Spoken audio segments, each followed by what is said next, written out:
Como ONG conservacionista, pues efectivamente recalcar que nuestra misión, nuestro principal objetivo es la conservación de la naturaleza. Probablemente seguro se nos vincula con las aves, y ese es nuestro leitmotiv, pero sí que es cierto que son las aves y sus hábitats, y al final los hábitats pues son tanto de las aves como de las demás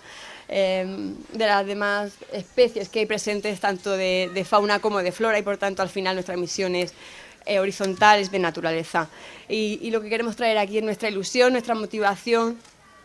y nuestro empeño en transmitir esa necesidad de que la naturaleza forme parte de nuestra vida. La situación actual es que cada vez, o en las últimas décadas, siglos, el ser humano, por su propio desarrollo tecnológico, pues se ha ido alejando de la naturaleza. Los que lo han podido hacer han pensado que la tecnología le iba a dar todas las respuestas a las necesidades. Los que no lo han podido hacer tienen hasta una percepción un poco de desprecio hacia la naturaleza, porque le sigue condenando de alguna manera a su imperio de las normas naturales. En el medio rural probablemente es más una percepción de que, aunque está más integrado en la naturaleza porque es su contexto, tiene una percepción quizás más de molestia o de no valorarla, porque al final, como en todos los casos, lo que tienes todos los días parece que se valora menos. En el medio urbano, pues tenemos la naturaleza afuera, es como que no va con nosotros. Entonces queremos recomponer todo eso y volver a enlazar en ambos casos. ¿El por qué? El por qué no es solo por una cuestión de conservar, en el sentido de conservar un ave preciosa, una especie emblemática, de conservar algo que parece que no tiene utilidad, sino porque realmente creemos que está en la base de lo que el ser humano necesita. Necesita agua limpia, eso nos lo ofrece la naturaleza. Necesitamos un suelo fértil que nos produzca alimentos, que nos ayude a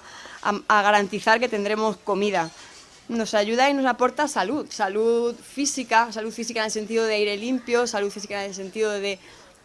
estos demás factores, pero también mental, por lo que comentaba también Raúl, por esa paz, por esa conexión, por ese ritmo de la naturaleza que nos ayuda. Y eso, en uno de los últimos proyectos que hemos estado desarrollando en SEO, lo hemos podido profundizar en el sentido de desarrollar pequeñas experiencias con niños que tienen diagnosticado trastorno de déficit de atención o de hiperactividad, donde con apenas unos cuantos ratos en la naturaleza han percibido una mejora en su estado mental y psicológico. Energía, al final también necesitamos energía. Efectivamente podemos extraerla de un montón de fuentes, pero todas al final proceden de la naturaleza. Incluso el propio petróleo no deja de ser un elemento natural. El aire, el sol, incluso los propios medicamentos. Por lo tanto, la naturaleza nos engloba y nos afecta en todos nuestros ámbitos de la vida, y no consiste conservar la naturaleza en tener pequeñas islas conservadas, protegidas en un rincón al que vayamos de vez en cuando en plan turista a hacer la foto, a vivir la experiencia y volver. Sino, eso está bien, eso hay que hacerlo, hay que conservar los lugares que realmente por ahora han conseguido sobrevivir a esta vorágine humana, pero no podemos quedarnos solo en eso. No vale proteger esa zona, unos parques nacionales, y fuera vale todo, y fuera podemos destrozarlo todo, porque no funciona así. La ley de la naturaleza son ecosistemas, son cadenas en las que todo está entrelazado, y necesariamente necesitamos conservar también esas cadenas. De hecho, hay ahora mismo en el mundo académico de la conservación un debate sobre precisamente cómo plantear esta cuestión de la conservación de la naturaleza, que de alguna manera también está asociado al fenómeno del despoblamiento del medio rural, el despoblamiento en general de determinadas zonas de montaña, zonas donde por cuestiones sobre todo también ambientales, de más dureza climática, más dureza de capacidad de producción, nunca sé cómo dice esta palabra, remotidad, bueno, estas áreas remotas que están alejadas un poco de todo y que claramente pues cada vez hay menos gente dispuesta a vivir no conectada con el resto. Si quizás habría que dejar que se abandone eso y recuperar ahí la naturaleza real y concentrar toda nuestra presencia, nuestra actividad en determinadas zonas, o mejor asumimos que, mejor o peor, no sé, ese es el debate que hay, o mejor intentamos buscar un equilibrio territorial donde la actividad y el ser humano se reparta de una manera más equilibrada en el territorio, buscando esa gestión sostenible de los recursos naturales en todo su ámbito. Porque al fin y al cabo vamos a seguir necesitando alimentarnos, vamos a seguir necesitando vestirnos y vamos a seguir necesitando energía. Y de algún lado tenemos que sacarlo y no vale destrozar una zona y conservar otra. Entonces, ¿cómo hacemos eso? Pues podemos hacerlo sobre todo cada uno tomando conciencia de ello. Y sobre todo, y ese es nuestro planteamiento, naturalizando la sociedad en distintos ámbitos. Estamos intentando desarrollar actualmente una nueva línea de trabajo que es naturalizar las escuelas porque al final los adultos también tenemos que reciclarnos y concienciarnos y pasar a la práctica, pero desde luego si las próximas generaciones, si los niños lo adquieren o lo asimilan desde el principio de manera más natural, valga la redundancia de la palabra, pues no habrá que trabajarlo tanto y será algo espontáneo. Naturalizar los colegios no solo desde el punto de vista de la educación, es decir, integrar estas cuestiones que decía Raúl de aprender, de enseñar a oler y a escuchar. Aunque yo recuerdo que en la escuela sí que me enseñaron a oler también. Y teníamos estas tablitas que había para el tacto, que te cerraban el ojo y tenías que hacer práctica del tacto. Había otras que eran con cajitas de olores. Bueno, era curioso. Yo recuerdo que sí lo hacíamos. Bueno, pues que sea algo horizontal, lo que es la conservación de la naturaleza, no una única asignatura de protección de la naturaleza o de especies emblemáticas o de qué espacios protegidos hay en tu comarca o en tu región, sino que se interiorice realmente cuál es el sentido de conservar la naturaleza y los ecosistemas. Y sobre eso también el propio entorno educativo, en el sentido de incorporar, y en este caso sobre todo elementos botánicos, que al final son los fijos, los estables, los que puedes controlar y los que realmente te garantizan una conexión permanente, pues a través de vegetación, de árboles, de que los edificios escolares no sean edificios de hormigón fríos e inertes, sino que realmente incorporen la naturaleza también en su diseño, como elemento educativo y como elemento incluso de eficiencia energética en un momento dado de los edificios, ¿no? Y eso entronca con la otra línea que también queremos trabajar y que ya estamos en ello, de naturalizar ciudades, como decía antes, para que las ciudades tampoco sean efectivamente ciudades para coches, sino que incorporen la dimensión humana y la dimensión de la conexión necesaria con la naturaleza, que al final todos buscamos a veces inconscientemente, pero que cuando se empezó a desarrollar el turismo rural, el turismo de naturaleza, no es más que una expresión efectivamente del déficit de naturaleza que tenemos en el entorno urbano. Necesitamos salir de ahí, necesitamos conectarnos con nuestro entorno natural, con nuestra cultura, con nuestras raíces. Y por tanto, siendo totalmente necesario mantener esa línea o esa posibilidad del turismo de naturaleza en los entornos realmente naturales, en el medio rural, las ciudades también pueden ganar naturaleza y ganar una presencia más constante y más integrada en su fisonomía a través de las zonas verdes, como puede ser esta, pero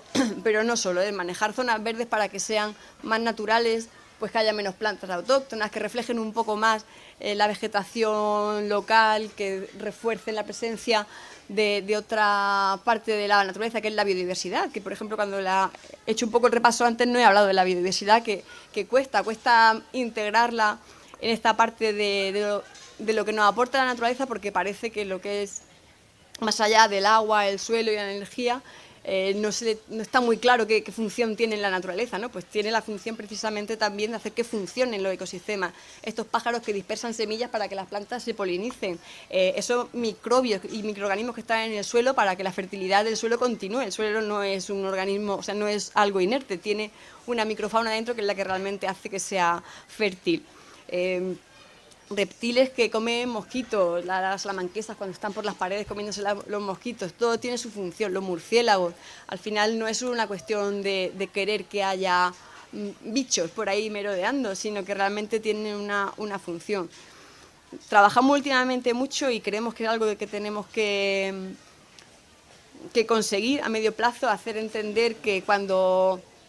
en primavera nos llegan estos enormes amigos, los aviones, las golondrinas, los vencejos a nuestras ciudades, no a nuestras ciudades, o sea, llegan a todas partes, quiero decir, a las zonas habitadas, a las casas, y ponen su nido en nuestra puerta, pues sí, efectivamente, pues nos manchan la puerta, nos manchan el suelo, al final pues los animales cagan y caen por todas partes, pero hay soluciones. La solución no es tirar el nido siempre, aparte de que porque legalmente está prohibido, pero no vamos a entrar ahí porque no vamos a estar detrás de cada vecino poniéndole una denuncia, sino para entender que realmente cumplen esa función de comer mosquitos. O sea, al final vienen en verano y no, tenemos por ahí calculado, tenemos una infografía hecha en nuestra página web de la estimación de mosquitos y toneladas de mosquitos que comen cada una de estas aves y que es necesario que estén ahí. Tenemos datos de decenas de años ya acumulados que nos muestran que están en declive, que seguimos perdiendo individuos de estas poblaciones y tenemos que conseguir que eso no siga ocurriendo. En el ámbito de la ciudad, bueno, pues hablábamos de todas estas cosas. Y luego nuestra otra línea para acercarnos y para naturalizar la sociedad efectivamente es trabajar en el tema de acercar a la sociedad a la naturaleza, y ahí ya sí es donde potenciamos la parte del turismo y de la visita a espacios naturales, a zonas, y no necesariamente naturales en el sentido de totalmente naturales, sino donde se pueda ver naturaleza, porque de hecho hacemos bastantes excursiones también pues a zonas de cultivo. Para nosotros es un medio realmente importante porque en España pues más del 50% del territorio tiene uso agrario, incluso en las zonas llamadas forestales lo que hay es ha habido un enorme uso ganadero y por tanto también está siempre ahí la huella humana y de gestión del territorio y creemos que realmente hay que acercar a la gente, tenemos que acercarnos ahí para que entendamos cuál es la interacción del ser humano con la naturaleza y aprendamos a valorarla, para que precisamente estas iniciativas de turismo de naturaleza pues tengan mayor recorrido y sean una alternativa en el medio rural, sobre todo, que es donde se pueden desarrollar de una manera más amplia. ¿Y cómo se hace todo eso? Bueno, pues nosotros hacemos lo que podemos desarrollando proyectos demostrativos, intentando convencer a la administración pública, a los gobiernos de turno para que desarrollen políticas que fomenten eso, porque no es una cuestión solo de voluntad individual, sino de que haya un contexto político, unas decisiones políticas y normativas que ayuden a que eso sea más posible. La dinámica económica, la globalización, los mercados internacionales, todo eso. Parece que cuando está uno aquí en un sitio pequeñito, en un pueblo, en una ciudad pequeña, está en otro lado, pero es realmente lo que ha estado marcando las dinámicas económicas e incluso sociales de la última década, y necesitamos también que la política ayude a contrarrestar eso de alguna manera y que dentro de esa dinámica se ponga en valor también la naturaleza. En valor en el sentido de que se le pueda dar una explotación económica pero bien entendida, no vale con... Hace poco vi un reportaje precisamente sobre la mercantilización de la naturaleza y de cómo se utiliza este nuevo paradigma de darle un valor económico a la naturaleza para al final acabar comerciando con ella y no teniendo un reflejo real en la conservación. Pero no se trata de eso, sino de que efectivamente los ciudadanos valoremos esa naturaleza y de manera que esa opción de turismo de ornitológico o de otro disfrute del medio rural, pues tenga una respuesta por parte de los ciudadanos porque quieren llegar a él, porque entienden, porque valoran que existe. Sobre todo formando y acompañando a los que tienen que trabajar en estos ámbitos. Y nosotros trabajamos mucho en este sentido en el marco de la Red Natura 2000, porque creemos que es un elemento realmente importante para España y probablemente también para zonas como Castilla y León, donde gran parte del territorio está designado bajo esta figura, que es una suerte de espacio natural, de parque natural, pero entendido de una manera más amplia, donde son compatibles, se pretende que sean compatibles las actividades económicas con la conservación de la biodiversidad. Entonces, en esa línea pues queremos trabajar en llevar a la gente a estas zonas, que la gente que vive en esas zonas pueda vivir y poner en valor que pertenecen a estos espacios, y a partir de ahí conseguir ir cambiando un poco este modelo y que la naturaleza realmente nos impregne a todos. Y casi que lo voy a dejar aquí porque al final es cierto que tenemos mucho tiempo, pero quiero dejar tiempo para que mis compañeros puedan extenderse un poco más en sus intervenciones más artísticas y luego podamos tener un espacio de debate, aunque no sé si quizás Fernando quería incorporar un pequeño turno de preguntas ahora, pero bueno. Que él nos diga. Bueno, lo primero, un aplauso para Ana Carricondo.